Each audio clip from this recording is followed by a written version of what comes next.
ధర్మ జిజ్ఞాసులకు శుభాశీస్సులు.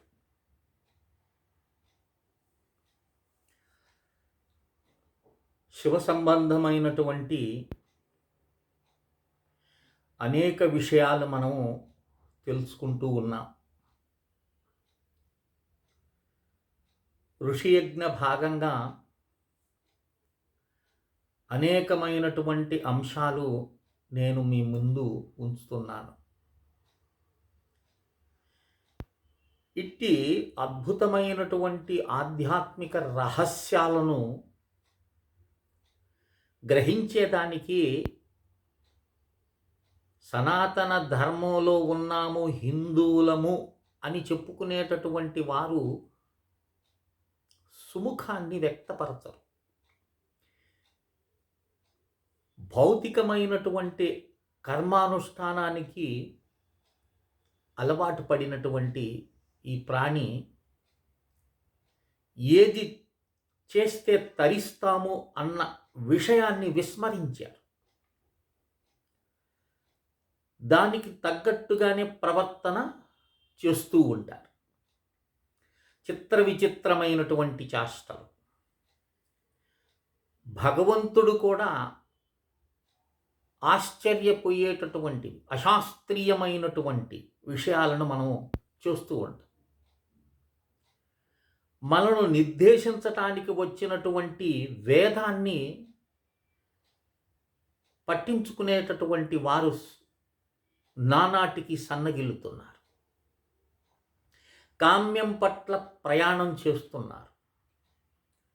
స్వరూపజ్ఞాన ప్రయత్నం చేసేటటువంటి వారి సంఖ్య వేళ్ల మీద లెక్క వేయవచ్చు.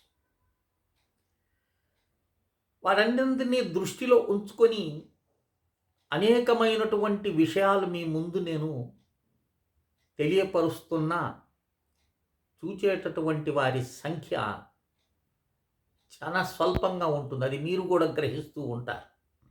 ఎంతమంది ఈ వీడియోస్ చూస్తున్నారు అనేది చాలా స్వల్పం, చాలా స్వల్పం. ఒక వీడియోని కనీసము ఒక 100 మంది చూస్తాం చాలా కష్టంగా ఉంది. అంటే దీంట్లో మా శ్రద్ధ ఏమీ తగ్గటం లేదు. ఎందుకని? నా ధర్మాన్ని నేను చేస్తున్నాను. కనీసం 100 మందినైనా జాగృతి చేస్తున్నాను.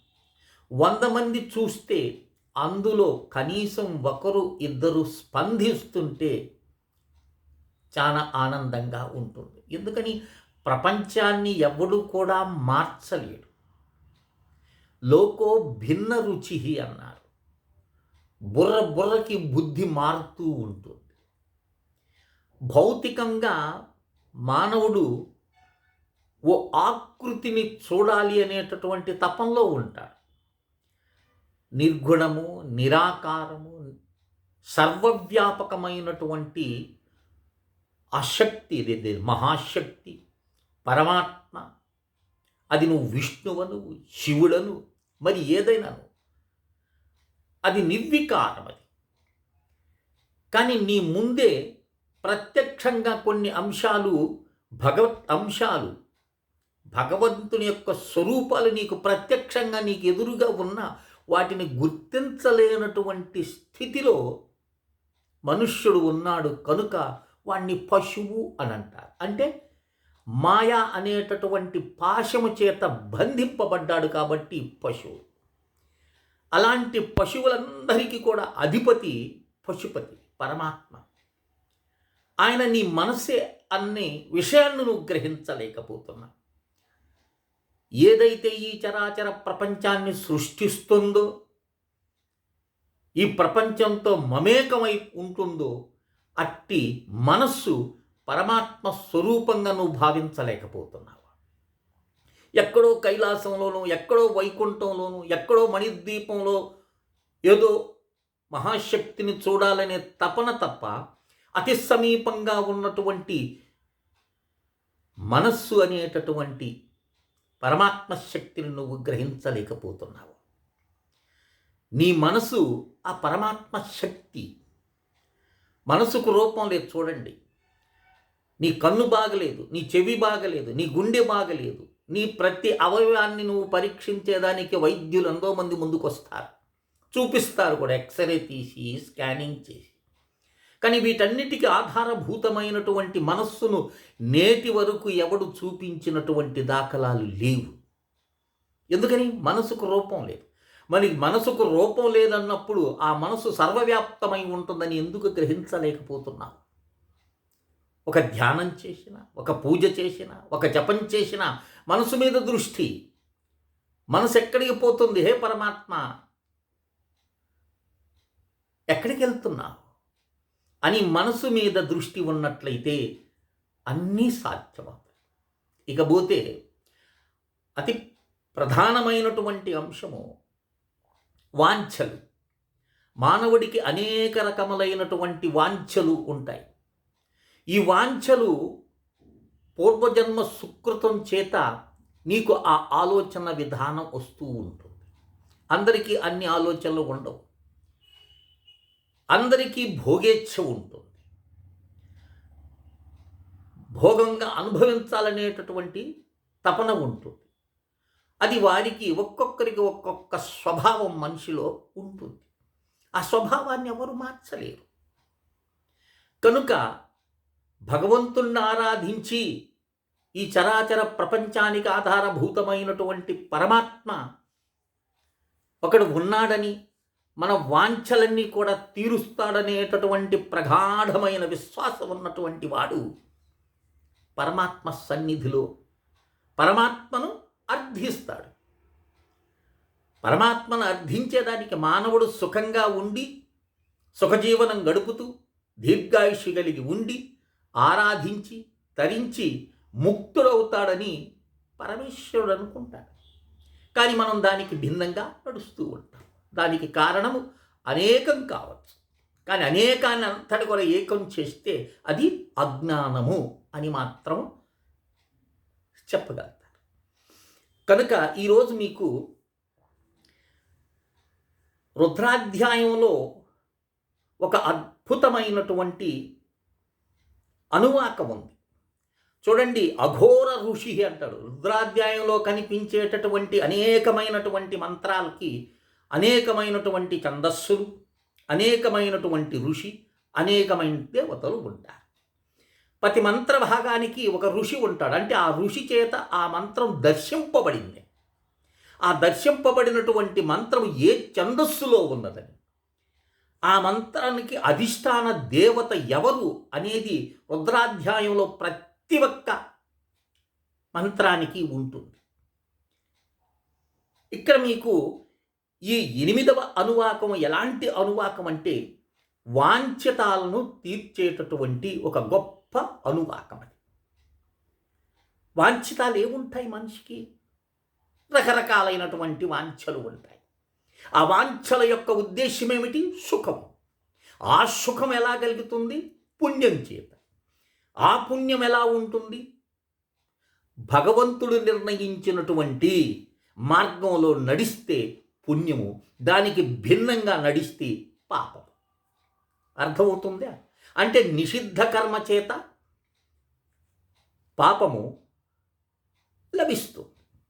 ఏది రాచబాటలు వేసినారో దాంట్లో పోయావనుకో సుఖం లభిస్తుంది, అంటే పుణ్యం లభిస్తుంది. కనుక దీన్ని దృష్టిలో ఉంచుకొని మీకు ఈరోజు గొప్ప విషయాన్ని నేను అందిస్తున్నా. రుద్రాధ్యాయం పుస్తకం అందరి దగ్గర ఉంటుంది. దాంట్లో 8వ అధ్యాయాన్ని, అంటే 11 అధ్యాయాలు ఉంటాయి. 11 అధ్యాయాలు నమ్మకము, 11 అధ్యాయాలు చమకము కదా, ఇది అందరికీ తెలిసింది. ఇక్కడ మీరు తెలుసుకోవాల్సింది ఏంటి? ఈ యొక్క అష్టమ అనువాకానికి ఋషి, ఛందస్సు, దేవత ఉంటారు. ఈ మంత్రాన్ని మీరు ప్రతినిత్యము చేసినారనుకోండి, ప్రతినిత్యం కనీసం 5 సార్లైనా పారాయణం చేశారనుకో, శివ సన్నిధిలో, శివాలయంలో లింగానికి ఎదురుగా కూర్చొని నీ ఆర్తిని, నీ వాంఛను పరమాత్మకు చెప్పుకొని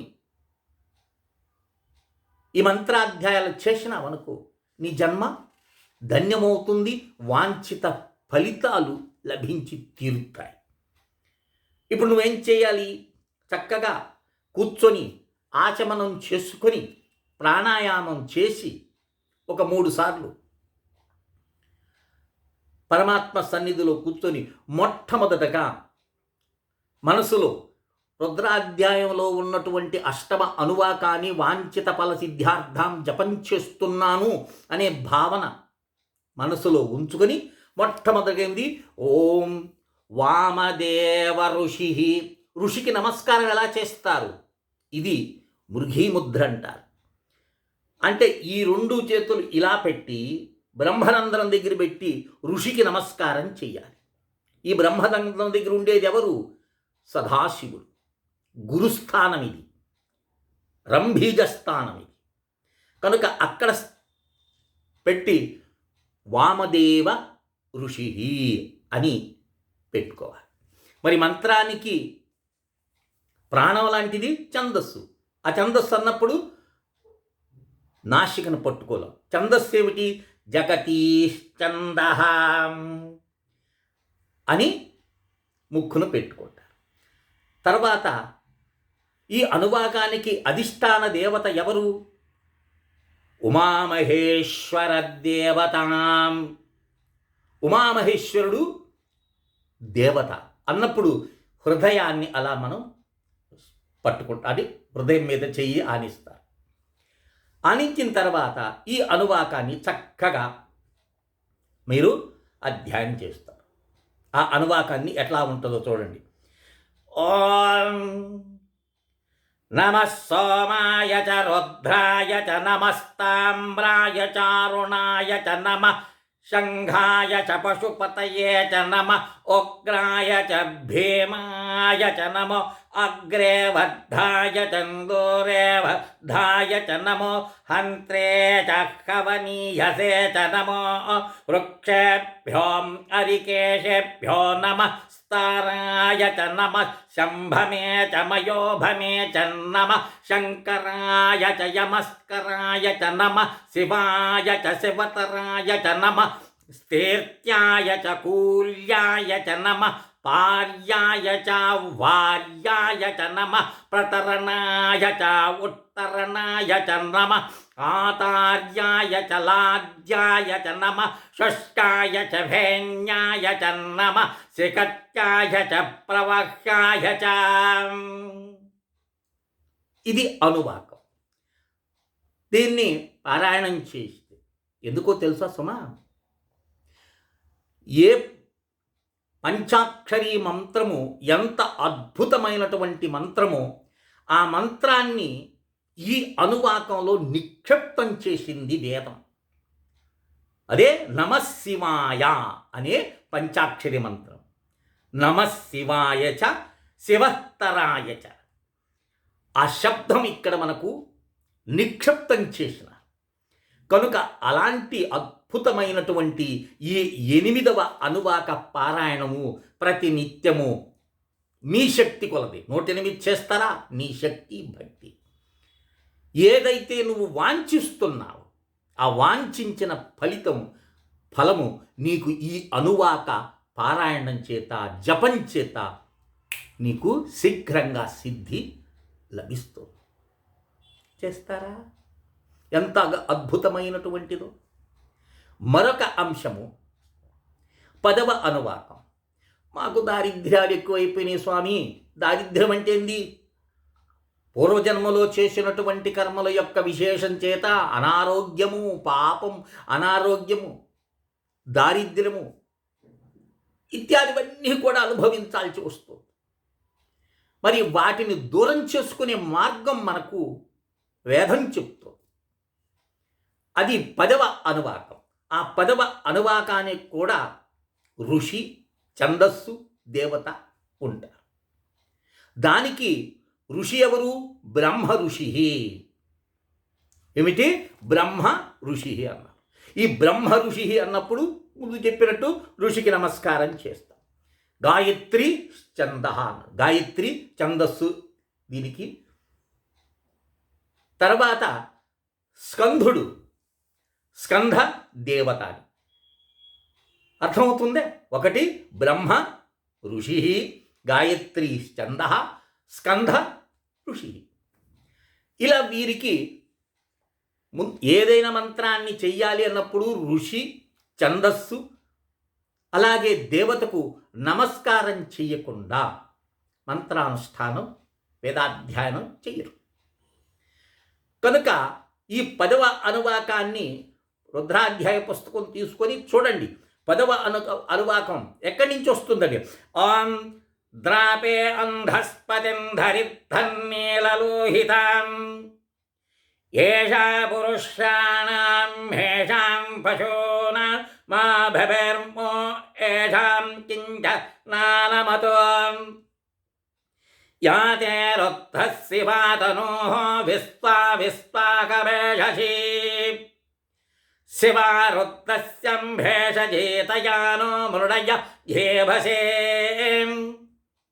ఇమాగం రుద్రాయా తపసి కపర్ధినే ఖయందే రాయ ప్రపరాయే మతిం యథా న సమస్తద్విపదేం చతుష్పదే విశ్వం పృష్టగ్రామే అష్టన్నాధురం మృడానో రుద్ధత్తనో యమశ్వధిక్షయదేర్వారాయ నమసా విధేమతే యశ్చంచయోశ్చామను రాయతే పితా దదస్యా భక్తవరుత్ర ప్రణీతో మానో మహంతముతమానో అద్భగప్మానభుక్కంధ ఉతమానో భుక్తితం మానో బదీః పితరం హోత మాతరం ప్రియామానస్తనభ వృత్తన్ధేరిషః మానస్తోకితనయ్యం మాన ఆయుషే మానో ఘోషుమానోగశ్చేషురీరిషః వీరన్మానరుత్రం భావితోవధి నమిషంత నమసా విధేమతే ఆరాత్తే గోఘంగుత పురుషఘంషయ దేరాయ సుమస్మతే అస్తో రక్కాచన అదిత దేవ బ్రూహ్యధాజాన సర్మష్టన్భిభక్కాం తుహిశ్రుతం గరస్తదం యువాన బృహన్నాముపహత్వముగ్రం మృడాచరిత్రే రుత్తస్తభానో అన్యంతే అస్మాని వస్తంతు సేనాః పరిణో రుత్తశ్చాహేతేర్వృణక్తో పరిత్వేషతి ధుర్మతిరఘాయోహం అవస్థిరామగవధ్యగస్తమశ్చమ్మేఢుస్తోకాయ తనయాయ మృడయాం మేఢుస్తమా శివతమా శివోన స్వమనా భవ పరమే వృక్ష ఆయుధన్నిదాయ కృత్యం అసార అచర పినాకం విప్రదాహి వికిరిత విలోహితే నమస్తే హస్తం భగవః యాస్తే సహస్రాగుం ఘేతయో అన్యాహస్తాన్యవస్తంతు దాహాం సహస్రాణి సహస్రదం బాహువోస్తవ హేతయః తాసామీశానో భగః పరాజీన ముఖాకృధేం. ఈ అనువాదం ఇది చక్కగా మీరు ప్రతినిత్యము చేస్తున్నట్లయితే దారిద్ర్య నిర్మూలన జరుగుతుంది. ఏమండి బాగానే చెప్పారు, మరి ఇలాంటివి స్వరయుక్తంగా మేము చదవగలుగుతామా అనేది అందరిలో ఉంటుంది, సహజమే. ఎందుకంటే స్వరాన్ని పట్టుకోవటం అది కష్టమే. కానీ శ్రద్ధ, భక్తి ఉన్నట్లయితే దాన్ని విఘ్నుల దగ్గర కూర్చొని దాన్ని నేర్చుకోవచ్చు. లేదా నమశివాయ, ఇది అద్భుతమైనటువంటి మంత్రం. అలా చేసి మీ దారిద్ర్యాలన్నింటినీ కూడా దూరం చేసుకోవచ్చు. అంటే ఈ విషయం మరి మాకెందుకు చెప్పినారండి, మాకు స్వరాలు రావు, వేదాన్ని చదవలేం కదా అనేటటువంటి ప్రశ్న మీలో ఉదయించి ఉంటుంది. కానీ విషయం తెలుసుకున్న తర్వాత ప్రయత్నం ఒక్కడన్నా చేస్తాడు. అలా ప్రయత్నం చేసిన తర్వాత స్వామి అనుగ్రహం లభిస్తుంది. ఎందుకంటే రుద్రం ఎంత మాహత్యం కలిగిందంటే అది చెప్పటం అసాధ్యమని. దాంట్లో స్వామి నిక్షిప్తమై ఉంటారు. ఆ శబ్దాలను మనం ఉచ్చరించినప్పుడు మనలో ఒక తెలియనటువంటి అనిత్యజనీయమైనటువంటి ఆనందం గోచరిస్తుంది. అది రుద్రాధ్యాయం చేసేటటువంటి పుణ్యాత్మలందరికీ తెలిసినటువంటి విషయం. కనుక అందరూ కూడా ఈ చెప్పినటువంటిది ఒకటి 8వ అనువాకము వాంఛితాలను నెరవేర్చుకునేటటువంటిది, మరొకటి దారిద్ర్యాలను తొలగించుకునేటటువంటిది ఈ యొక్క 10వ అనువాకం. ఈ రెండింటినీ కూడా మీరు శ్రద్ధాభక్తులతో ప్రతి నిత్యము కూడా చేయగలిగితే స్వామి కృపకు పాత్రలు. ఈ 2 అనువాకాలు నేర్చుకోండి. ఒకటి 8వది చిన్న అనువాకమే, ఇది 10వ అనువాకము. ఎందుకంటే కష్టంలో ఉండేటటువంటి వాడు ఆ కష్టాలను తీర్చుకునేదానికి భౌతికంగా ప్రయత్నించేవారు కొందరైతే, లేదు స్వామి సన్నిధిలో మొరపెట్టుకొని స్వామి ద్వారా లబ్ధి పొందాలి అనేటటువంటి ఆశ ఉన్నటువంటి వారు కొందరు. అలా ప్రయత్నం చేస్తే తప్పకుండా స్వామి అనుగ్రహం లభించి తీరుతుంది. అర్థమైంది కదా నేను చెప్పినటువంటి విషయం. కనుక ఈ రెండింటిని అభ్యాసం చేయండి. కఠినమే కొద్దిగా, కాదన్న నేను, కానీ అభ్యాసం చేయండి. అభ్యాసం ద్వారా ఏదైనా మనకు సిద్ధిస్తుంది. చిన్నగా ఒక్కొక్క పదాన్ని ఉచ్చరించటం నేర్చుకోండి. అందులో ఈ రోజుల్లో ఈ టెక్నాలజీ పెరిగిపోయింది కనుక చక్కగా రుద్రాధ్యాయం క్యాసెట్లు అమ్ముతారు పండితులు చదివినటువంటివి. వాటిని తీసుకోండి, చక్కగా వాటిని గమనించండి, వాళ్ళ పదాలు ఎలా పలుకుతున్నారని. ఆ ప్రకారంగా మీరు దాన్ని అభ్యాసం చేసే ప్రయత్నం చేయండి. ఎందుకంటే అందరూ గురువుల దగ్గరికి వెళ్ళి అధ్యయనం చేయటం అనేది ఈ రోజుల్లో సాధ్యం కాదు. ఏదో పుణ్యాత్ములు వేద పాఠశాలలో ఉండి చదువుకునేటటువంటి వాళ్ళు వాళ్ళ జీవితాన్నంతా కూడా త్యాగం చేసి 12 సంవత్సరాలు అఖండమైన బ్రహ్మదీక్షతో బ్రహ్మచర్య దీక్షను పూని వాళ్ళు ప్రయత్నం చేస్తారు. అలాంటి విద్యను అభ్యసించడం ఇది మామూలుగా భౌతిక 4 సంవత్సరాలు 5 సంవత్సరాలు అయితే నువ్వు ఇంజనీరు కావచ్చు, కానీ పరమాత్మ విద్య చదవాలంటే ఈ జీవితం సరిపోదు. అలాంటి వారిని మనం నమస్కారం చేసుకోవాలి. ఒక వేద పండితుడికి ఈ రోజుల్లో ఏం గౌరవం ఉంటుందండి? గౌరవం లేదు. భౌతిక విద్యల్లో ఉన్నటువంటి గౌరవం వేదపారాయణం చేసి పరమాత్మను ఆరాధించేటటువంటి వారిని ఏదో చులకనగా చూస్తారు. ఏదో కొంతమంది మహాత్ములు, కొంతమంది సంస్కారవంతులు మాత్రమే గౌరవిస్తారు వారిని. వారి విద్య అలాంటిది. కనుక ఈ చెప్పిన విషయాన్ని గ్రహించి ప్రయత్నం చేసి మీరందరూ కూడా తరించాలి. లేదు శివ శివ శివ. ఎందుకంటే ఈ మాఘమాసంలో రేపు వచ్చేటటువంటి శివరాత్రి కనుక శివ సంబంధమైనటువంటి స్వల్పమైన అంశాలు మీకు నేను తెలియజేయాలి అనేటటువంటి ప్రయత్నం నేను చేస్తున్నా. అది వీక్షించేటటువంటి వారి జన్మ ధన్యము.